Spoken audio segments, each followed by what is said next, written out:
These opening words are from my conclusion to the book, Justice on Earth. I hold a vision of beloved community that's out beyond the horizon of my own knowing. In this community of human and non-human beings, we live in integrity with each other and with the earth. We work together to nourish and sustain life.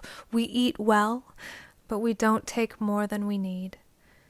We have diverse, flourishing cultures that cooperate with, respect, and learn from one another without prejudice or hierarchy. While we help one another die well, we do not help death come before its time.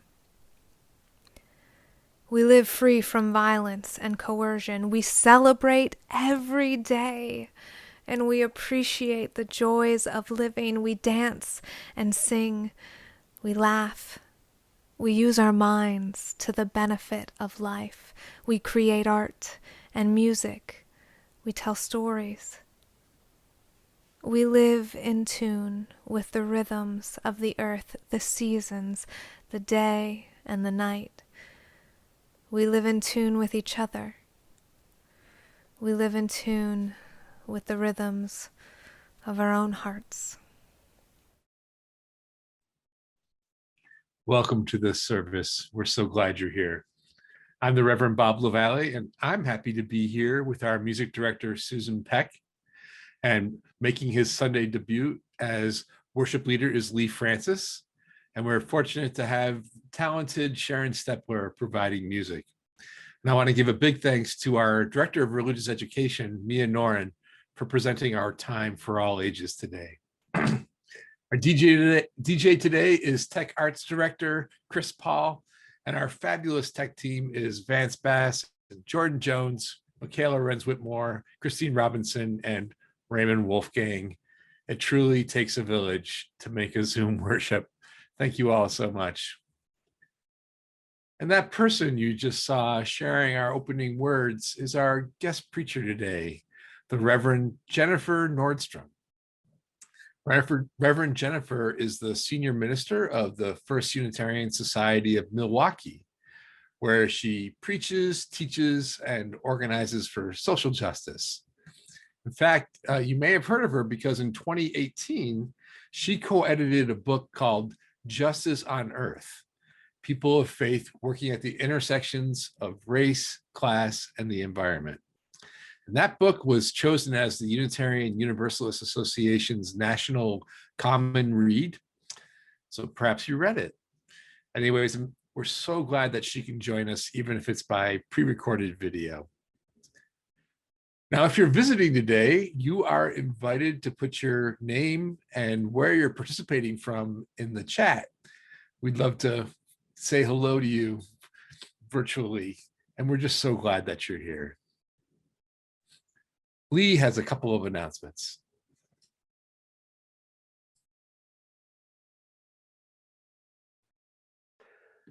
Kawatsi Haupa, good morning.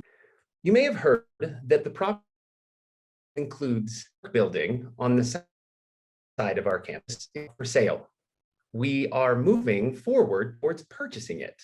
And one of the steps to doing that is holding a congregation vote to approve the loan purchase.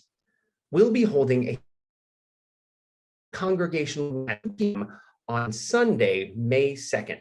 Members of the congregation will vote twice that day, once on this of that property, and a second time purchasing our panels which we currently rent.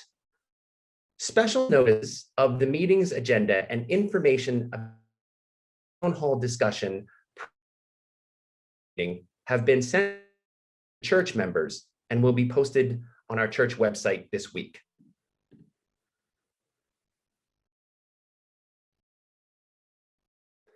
Are you just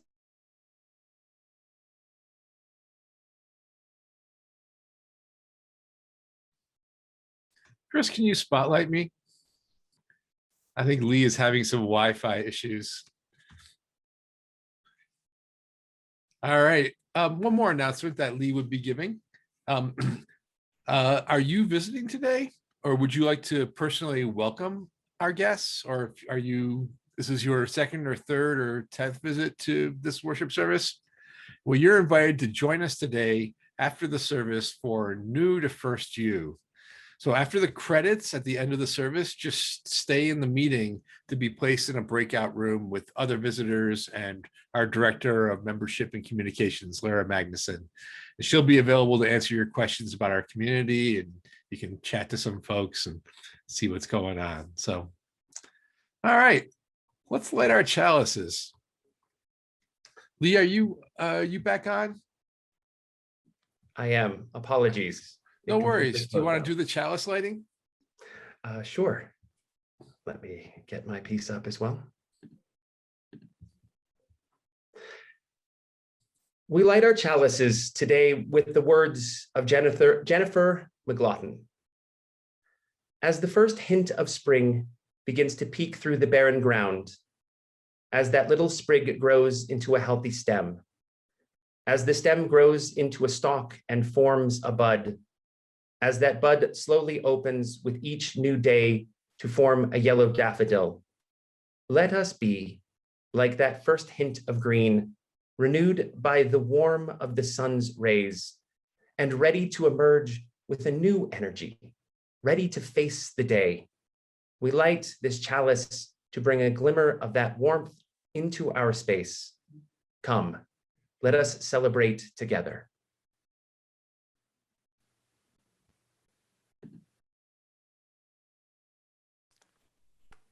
Good morning. Please join me in singing the opening song, For the Earth Forever Turning. It's number 163 in the gray hymnal, but the words appear in the chat.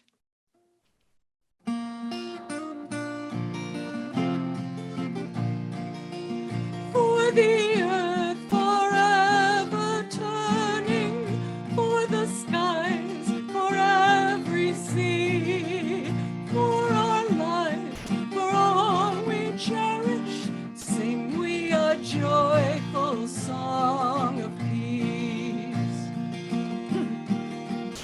For the mountains, hills, and pastures in their silent majesty, for the stars, for all the heavens, sing we our joyful song of peace.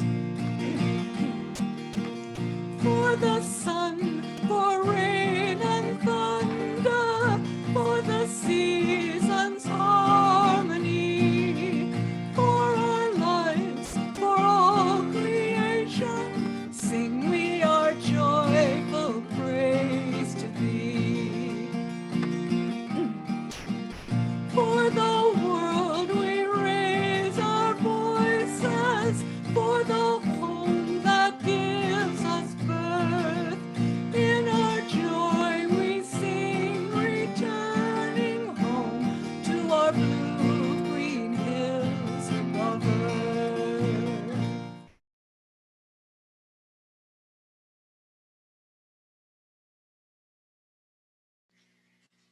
Miss Ann, would you light the chalice as we say our principles? Okay. Thorfinn? Each person is important. Kind and fair in all you do. We're free to learn together. We search for what is true. All people need a voice. Build a fair and peaceful world. We take care of our planet. We work together for diversity and against racism and oppression. Thank you, everybody.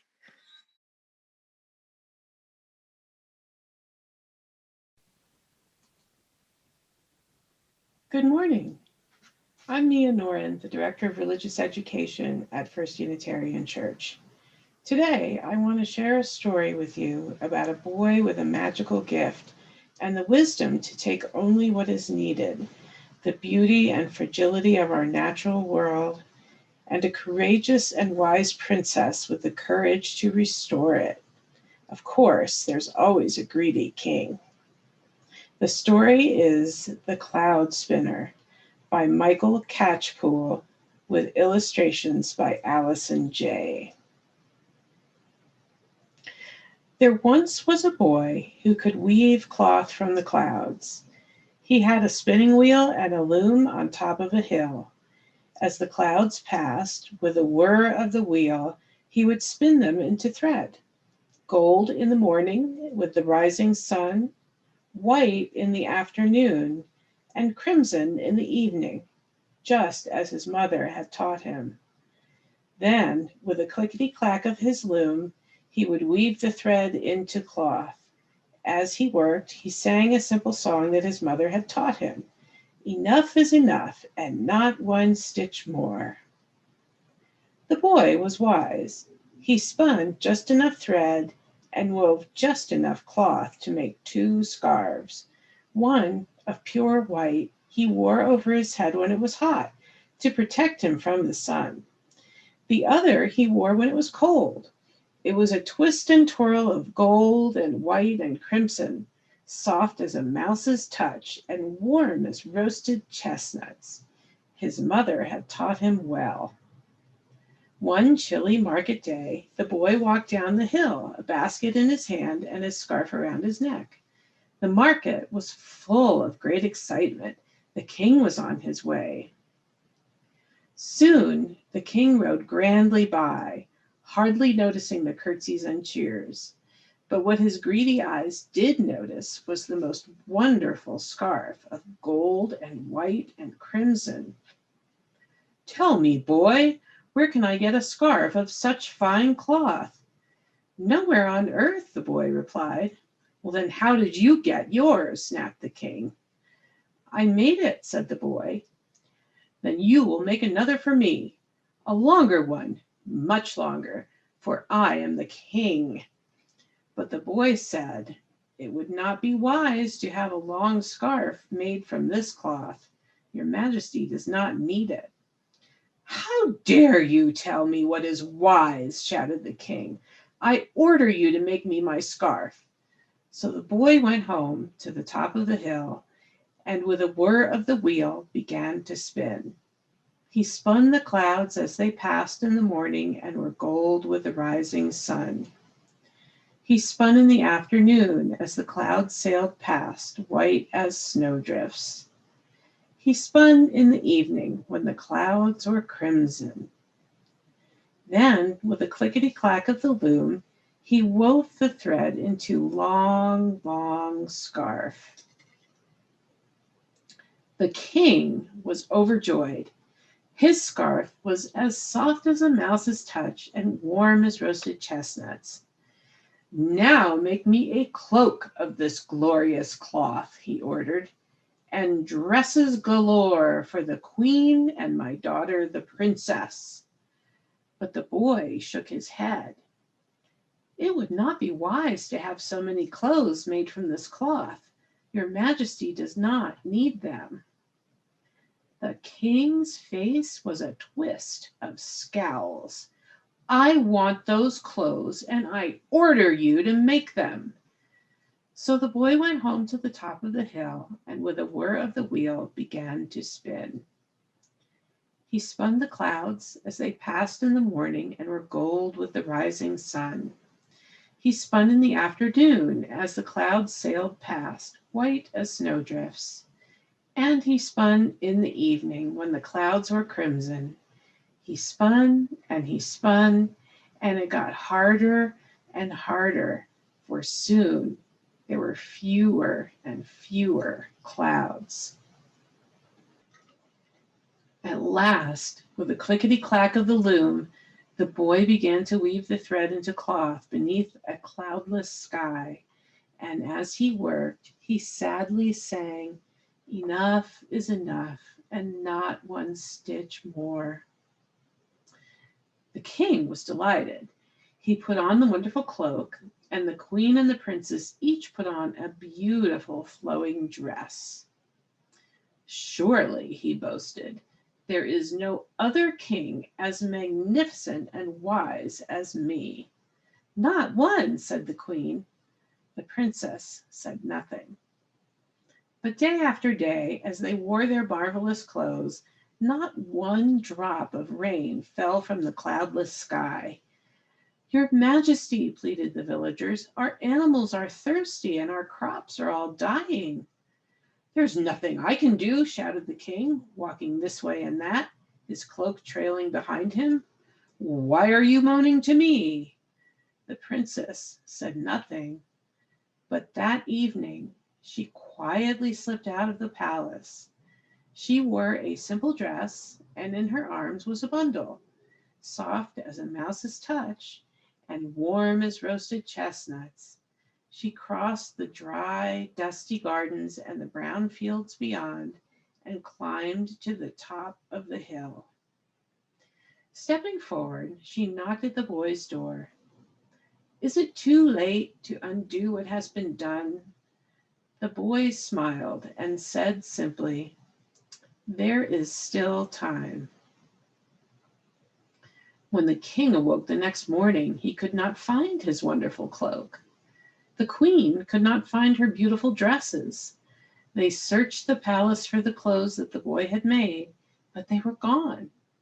While outside, the villagers danced for joy as the rain began to fall from the clouds in the sky. It rained and rained and rained. The king and queen looked out and wondered. And the princess, with a smile as bright as a rainbow, stood on top of the hill and sang, "Enough is enough, and not one stitch more." And that is the end of this story.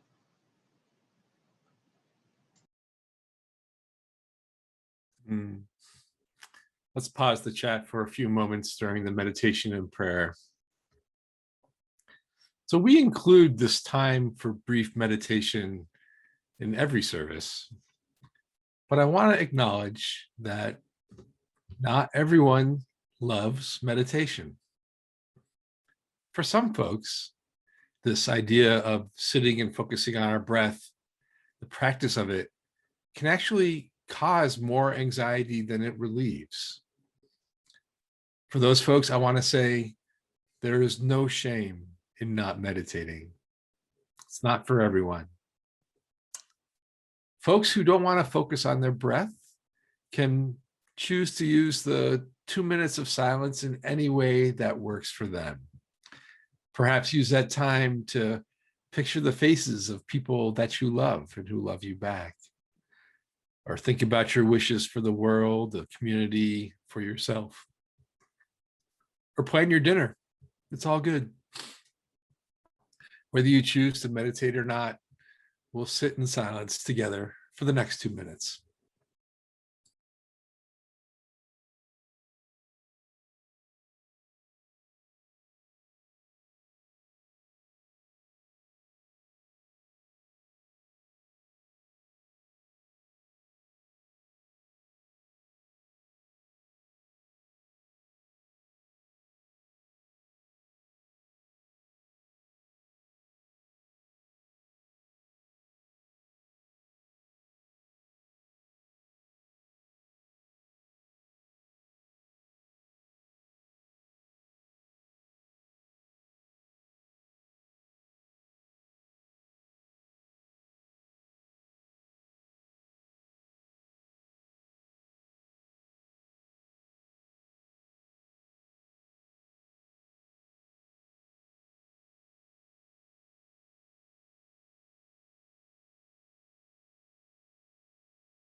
Joys and concerns are braided energies in each life. When shared out of vulnerable trust, these weave our covenant journey into a stronger, sensitive community as we listen deeply to attune to each one's pilgrimage. Please use the chat bar to share first your joys and then your concerns. If you are unable to post in the chat bar, please call the church office or email caring@uuabq.org. Leave word of how we may support you in these times. We now share from our daily lives as prompted. Shine on me, oh shine on me. Let the light from the lighthouse shine on me, oh shine on me. Yes, shine on me. Let the light from the lighthouse shine on me. Lift me up, oh, lift me up. Let the light from the lighthouse lift me up, oh, lift me up. Yes, lift me up. Let the light from the lighthouse lift me up. Oh, hold me close. Yes, hold me close. Let the light from the lighthouse hold me close. Yes, hold me close. Oh, hold me close. Let the light from the lighthouse, please hold me close. Oh, shine on me, shine on me. Yes, shine on me. Let the light from the lighthouse shine on me. Oh, shine on me. Yes, shine on me. Let the light from the lighthouse shine on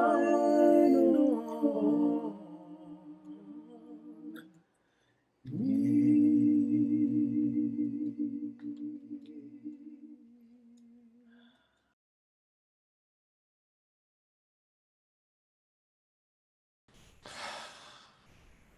All these joys and concerns, plus those joys and concerns held in our hearts unspoken, but no less keenly felt.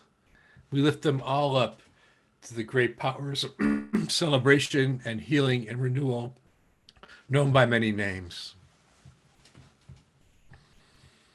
We mourn the passing of Dick Bailey, who died peacefully in Oregon on April 14th at age 99. He and his wife Eleanor were beloved members of First U and of the Penguin family. May his loved ones find comfort, and may light perpetual shine upon him. And we mourn the passing of DeWitt Bolton, who just passed this morning. Talented musician and leader in his community. He shared his gifts here at First Unitarian several times. May we in this larger community find comfort from this stunning loss, and may light perpetual shine upon DeWitt.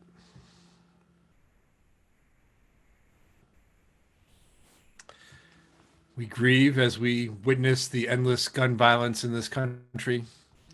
May we decide as a nation that this is something that we are no longer able to tolerate. And may our leaders find courage, moral courage.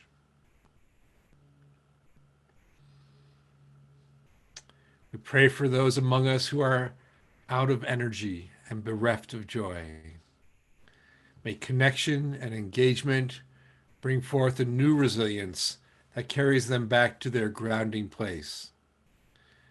And may all know the feeling of rest and renewal. May we see what is holy and beautiful in our communities. May we see what is holy and beautiful in each other.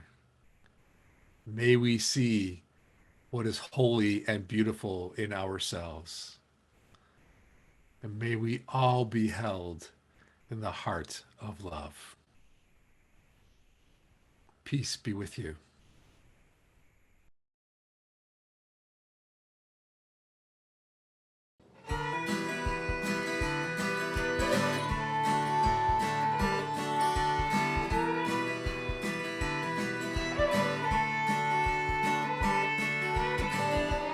In the stillness comes a canyon wren. It startles me with song, unexpected as a sweet desert rain. When the day's been too long, it lasts for a moment, then it's gone. Well, I found myself in these mountains.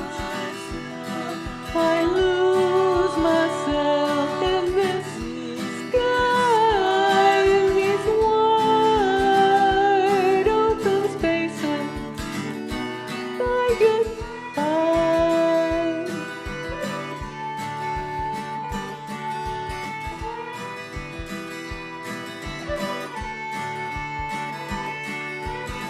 I learned the hard way how the world closes in when a heart's about to break. Maybe I was wrong to think I'd leave it all behind. That was my favorite mistake. Out here, I see the changes time can make. Well, I found myself in these mountains. I lose myself in this sky, in these wide open spaces. I get by.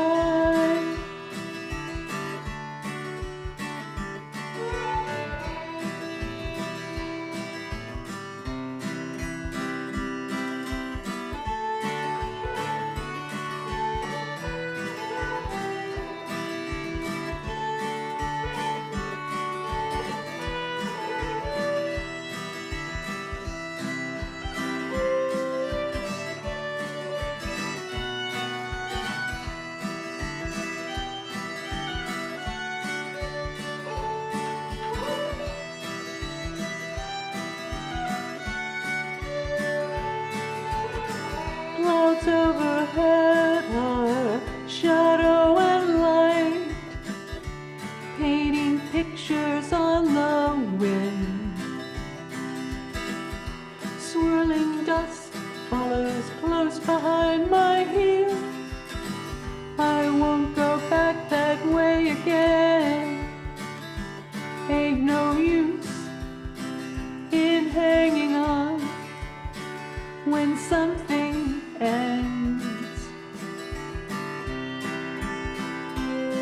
Well, I found myself in these mountains.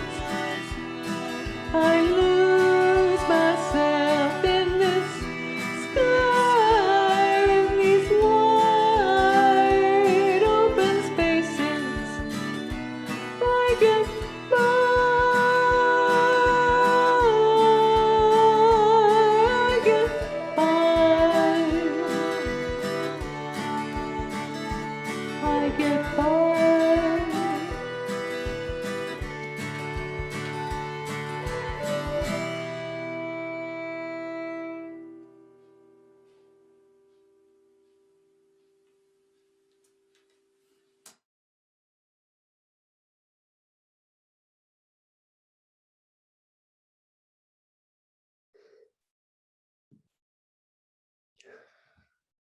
We have two readings today. Our first reading is from Gaylord Nelson, founder of Earth Day and former governor and US Senator of Wisconsin.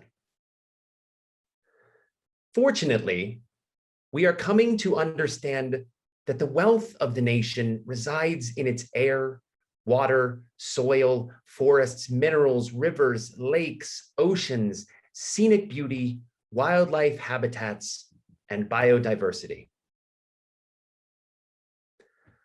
Our second reading is by the Abenaki First Nations documentary filmmaker, Alanis Obomsawin, from a 1972 conversation with Ted Poole. Canada, the most affluent of countries, operates on a depletion economy which leaves destruction in its wake.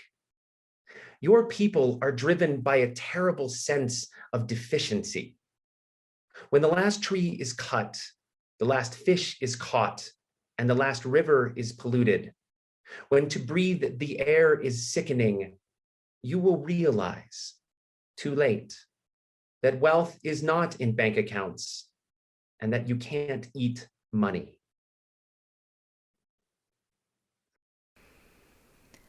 Hi there. I'm Reverend Jennifer Nordstrom, and I'm so glad that I could join you today. Thank you for having me. I serve as the senior minister of the First Unitarian Society of Milwaukee in Milwaukee, Wisconsin. I recently moved into my new house that I bought in Milwaukee, Wisconsin. I bought it at the very beginning of the global coronavirus pandemic, which I have to tell you, I don't recommend. It was extremely difficult to move at the beginning of the pandemic. Very stressful on myself and on the movers, and on my ability to orient into a new place. I don't recommend it. But to be fair to myself, I closed on the house before I knew there was a global coronavirus pandemic. I'm sure a lot of us have had experiences like that where we didn't know what was happening. We made choices we wouldn't have made if we had known what was coming, but we didn't. And here we are. After I moved into my new house, I was trying to fit all of the furniture from my old house into the spaces in the new house, and it didn't quite fit. It's not that I had too much stuff, certainly not. It was more that the stuff was designed to fit into the spaces of my apartment, and the spaces in the house were just a little bit different shape. So I started looking for new furniture, and of course, as soon as I started looking, I started being inundated with ads for every different kind of furniture, of every different material and every different shape. I could have bookshelves made of wood or metal. I could have dressers made of plastic or glass. I could have any style I wanted. I could have any size I wanted. And that was really convenient for me because I did want to find something that would fit in the 15 inches that I had for, a night table. But as I thought about it more and more, as I received more and more advertisements, I started to wonder, how is it possible that there is literally any size nightstand or dresser that I could possibly want in any style? I started to wonder about just the level of abundance of things that were in the world for me to choose from. I started returning to a line from the stunning book, The Overstory. It's a novel that, if you haven't read it, I recommend, where the character who researches the wisdom of forests and wrote the novel's equivalent of The Secret Life of Trees, that character says, what you make from a tree must be at least as miraculous as what you cut down. And when I thought about the different furniture that I was looking at, none of it seemed all that miraculous.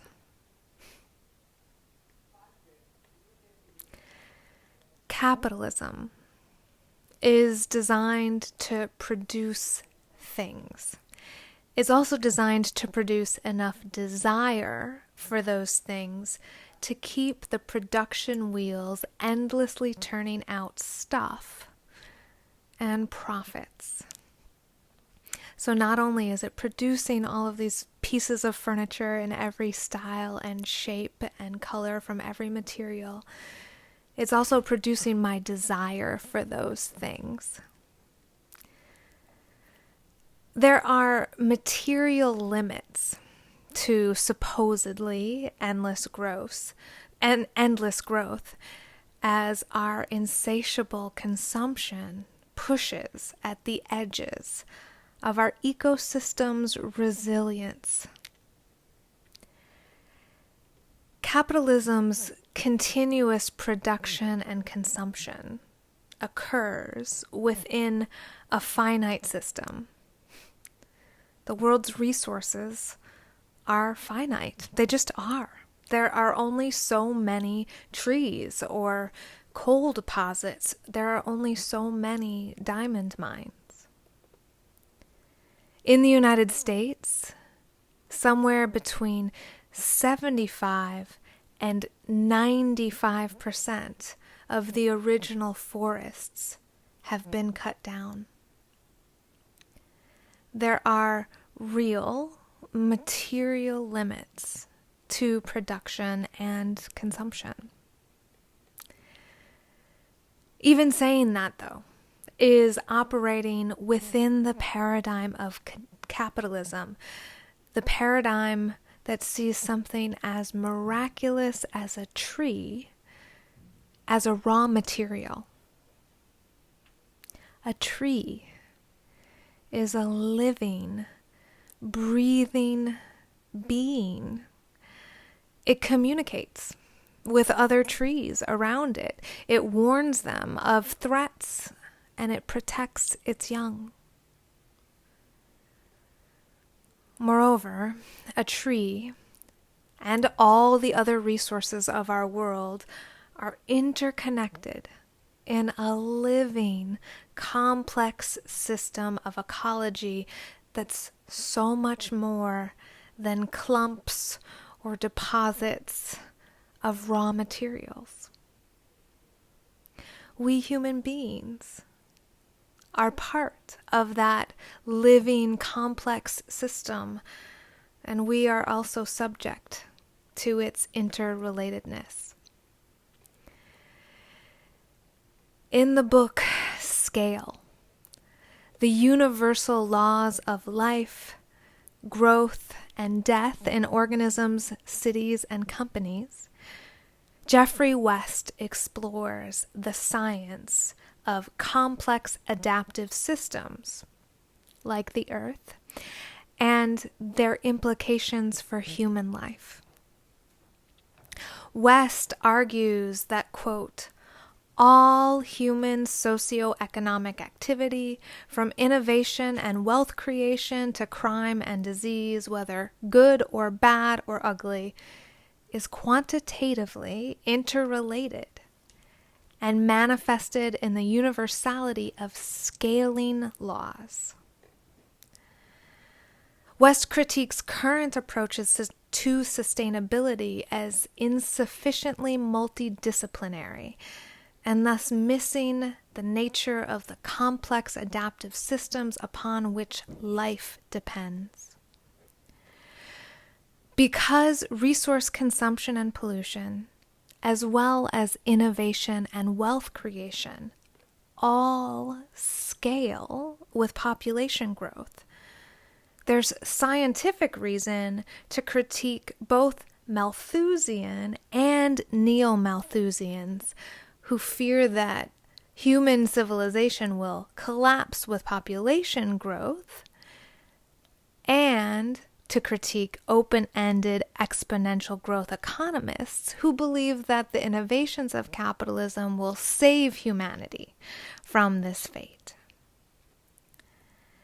The truth is that technological innovation has multiplied with the human population, sustaining our growing human population.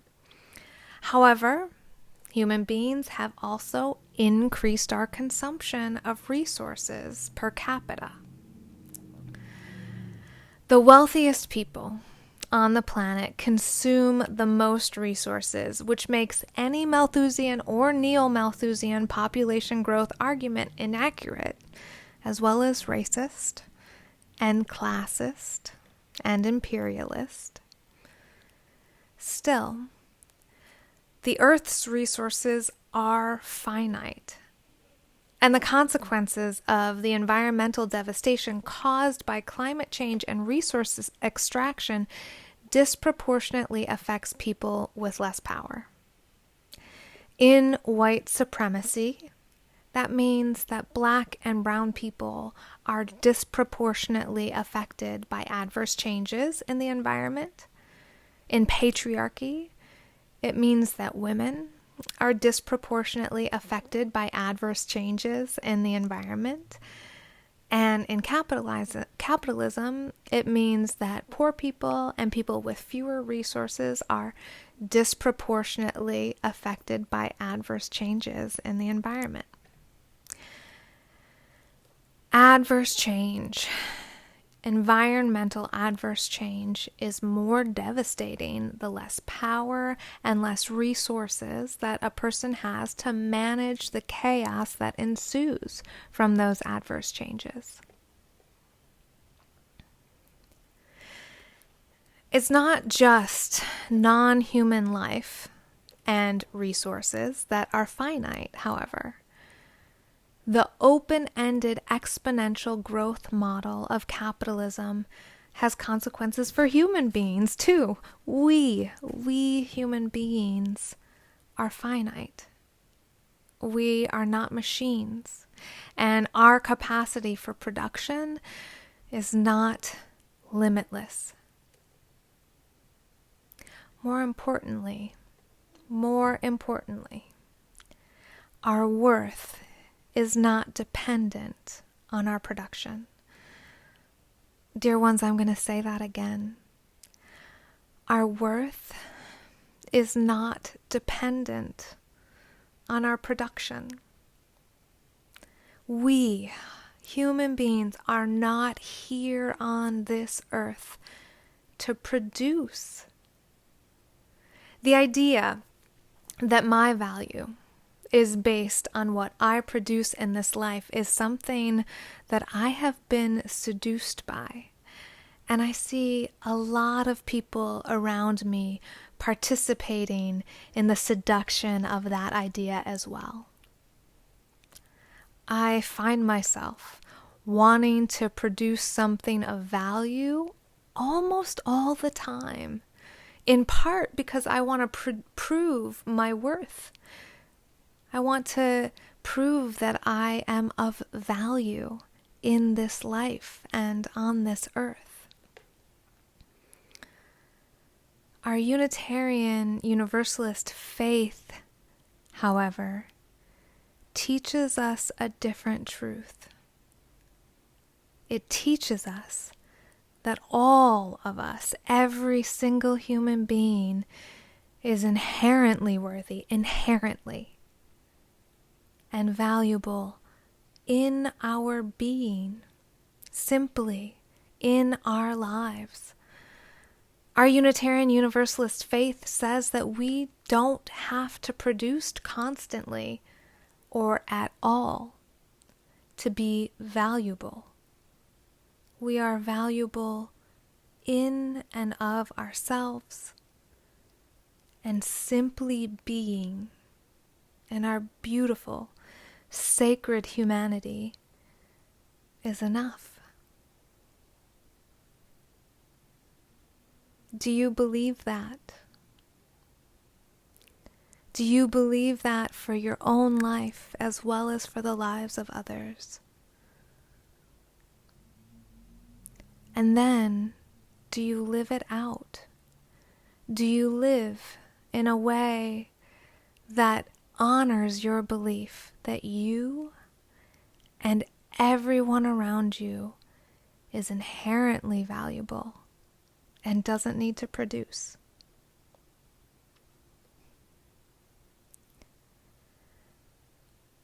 Some of us might be discovering the limits of our capacities right now. The global coronavirus pandemic in which we are living has increased stress and anxiety and depression and exhaustion as we experience both collective and individual grief and trauma. The global coronavirus pandemic is an experience of collective trauma. Millions of people have died from COVID-19, and marginalized people and communities have been hit the hardest. This is trauma. There's been too much, too fast, and we are experiencing it at the individual and communal and societal levels. When human brains are processing grief or trauma, they work differently. You might be forgetting words or names or concepts, all of which are common and normal in processing grief or trauma. Your brain might be working much faster or much more slowly than you're used to it working. You might be overfunctioning, needing to do whatever you can to control what's happening right now. Or your body might have slowed way down, gotten really slow, or maybe it's refused to execute commands that you've given it. Your executive functioning might have decreased, or your emotions might have heightened or gone numb, as they do in a dissociative state. All of those are normal reactions to grief and to trauma. Your system, your loved one's systems, all of our systems are processing too much awfulness happening too fast in the best way that our systems know how to process. So listen to your system, listen to your body, give it what it's asking for, whether that's movement or rest. This is not the time to insist that the body or the heart or the mind behave normally, or to just push through the hard stuff. Your body or your brain might not even allow that to happen. You're not a machine. You're not a machine, and your value is not dependent on what you produce. You're a human being going through a mass trauma, mass grief experience. So listen to your system. Slow down or rest or run or move. Allow your system to need what it needs. Be kind to yourself and to your loved ones whose systems might be reacting differently than yours and might be needing something different. You, your body, your spirit, your mind, you are a finite system. You need rest and space and real nourishment right now, because living through this experience is taking more energy than regular life takes, because grief is hard, trauma is hard, and they all require space and gentleness and nourishment. And it's not only the global coronavirus pandemic that we're experiencing right now. We have individual experiences of grief that are happening during this time. And our country is being shaken to its very foundations, and the vibrating pain of our historic, massive trauma of white supremacy and racism is shaking and vibrating right now as well. We're going through the pandemic of coronavirus, and the pandemic of white supremacy and racism is simultaneously getting shaken up.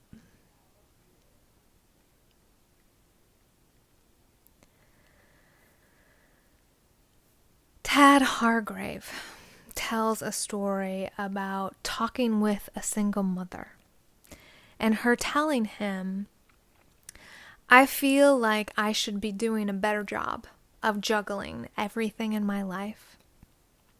And when he heard her say that, he heard something larger moving underneath the surface of what she was saying, and he tuned into that, and he asked her, "You should be doing better or perfect?" And the mother paused and said, "Perfect."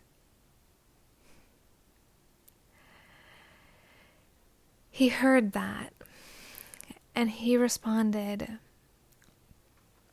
"Here's the truth, as I see it. You're not enough. You're not enough not to handle all of these things that you're going through by yourself. It's actually too much for any one person to handle on their own. It's too much right now. And you're not capable of self-sufficiently handling all of the things on your own. You are inadequate to that task. Not because she was an inadequate person, but because one person cannot do all of the things. As human beings, we were designed to live and thrive in community. So as Hargrave hung up the phone and closed this conversation with the single mom, he said to her, "Well, enjoy being utterly inadequate today." And she laughed and said, "I will."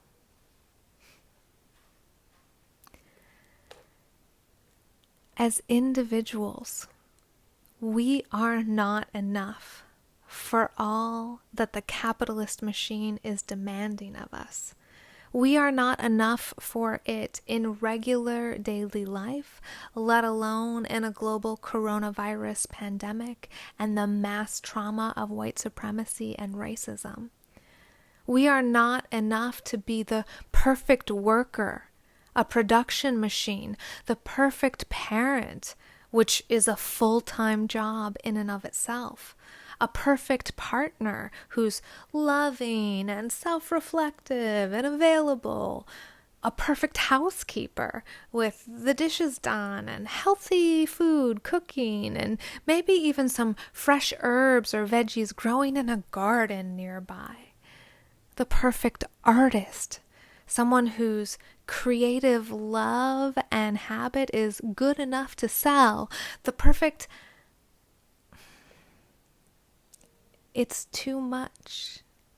It's not possible to be the perfect all of these things. We are finite.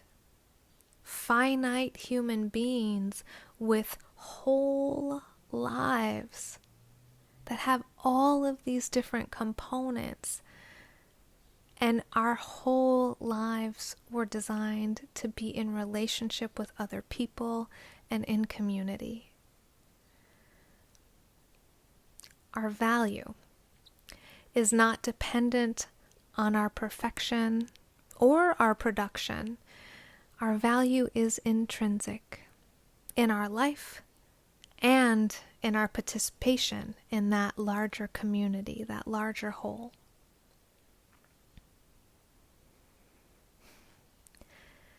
This is an interesting time to be human and alive. Right now, we're at the height of capitalist production and consumption, and we're simultaneously learning that we don't need any more stuff. Studies have shown again and again that stuff, even wealth, after basic human needs are met, doesn't make people happier. And now, in the time of coronavirus, locked in our houses with stuff all around us, it's painfully obvious that what makes society tick is human connection. We will be permanently changed by this experience, especially if we allow ourselves to be changed by it. So I want to ask you, what are you learning about that really matters to you right now? When you're drained and exhausted and grieving, where do you want to spend the energy that you do have? What really, really matters to you in life?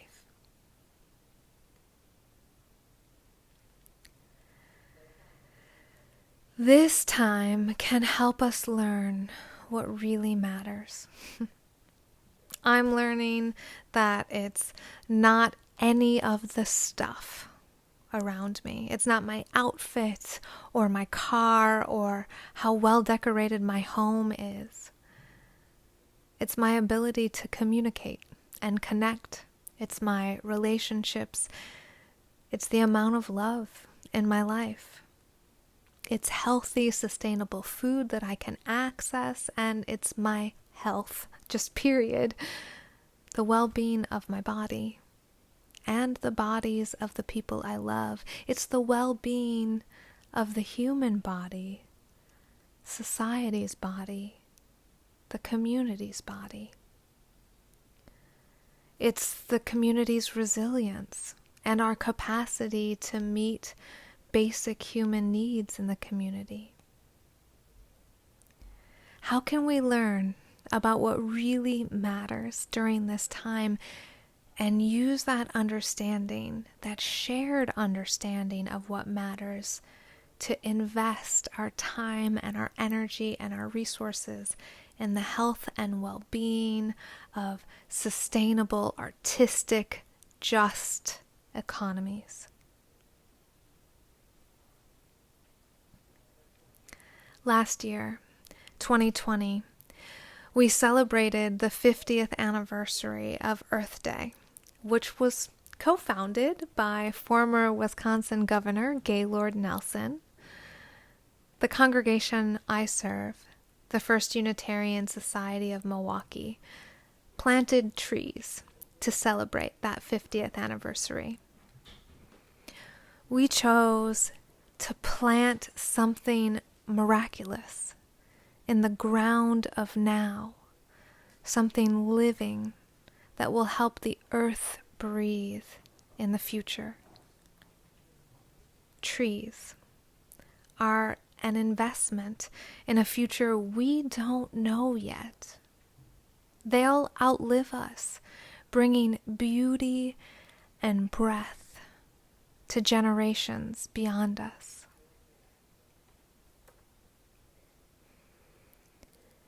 Chaos, trauma, and grief are hard, and they are most hard on the people with the least power and resources to navigate them. And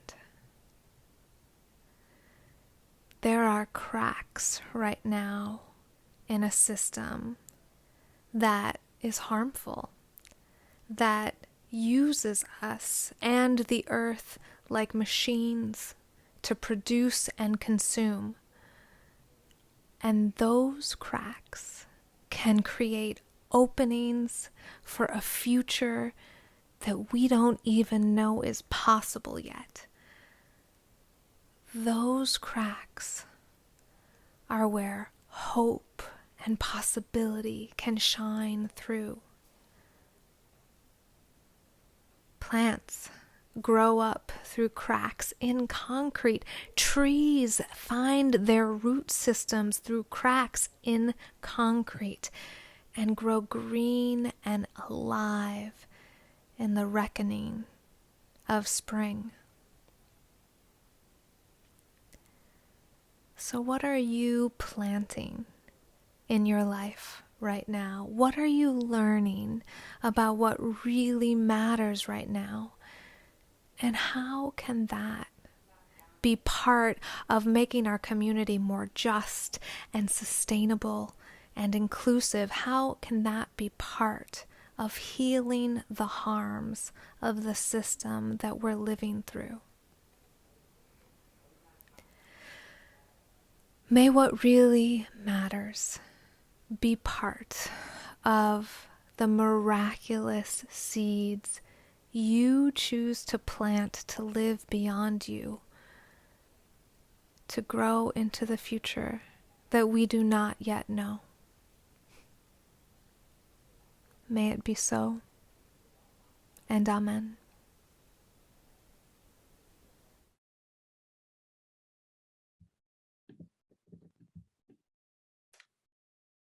Through the months of March, April, and May, our Change for the Future recipient is the American Civil Liberties Union of New Mexico.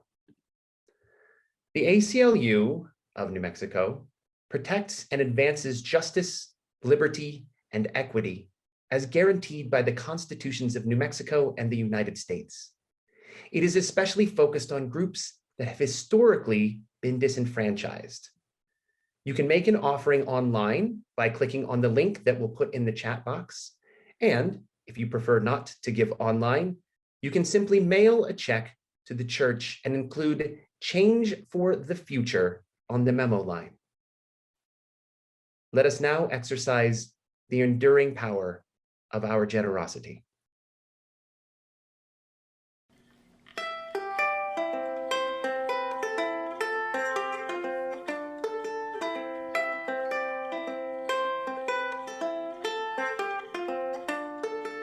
Soft light rolls like sea foam on the mountain tops. That means the sun is on the rise. In flight, birds are singing to the morning in the clear periwinkle skies. It's a new day. It's a new day.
it's a new day. Oh, it's a new day. Oh, it's a new day.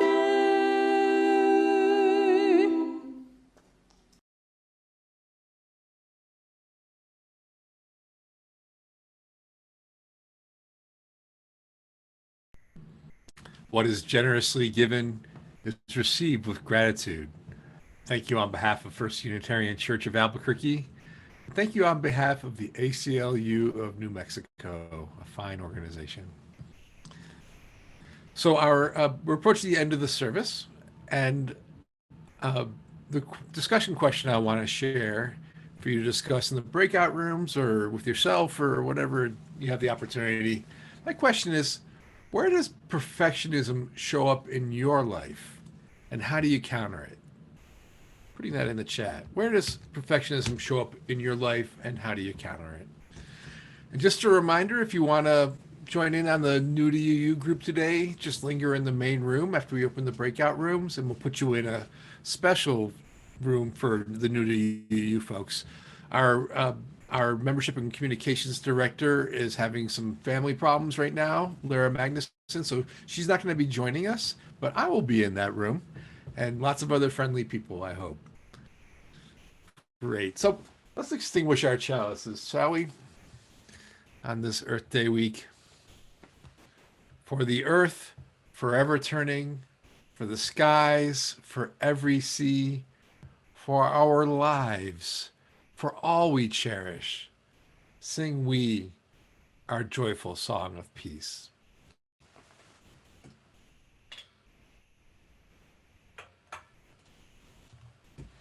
Go in peace, gentle people, and practice radical love.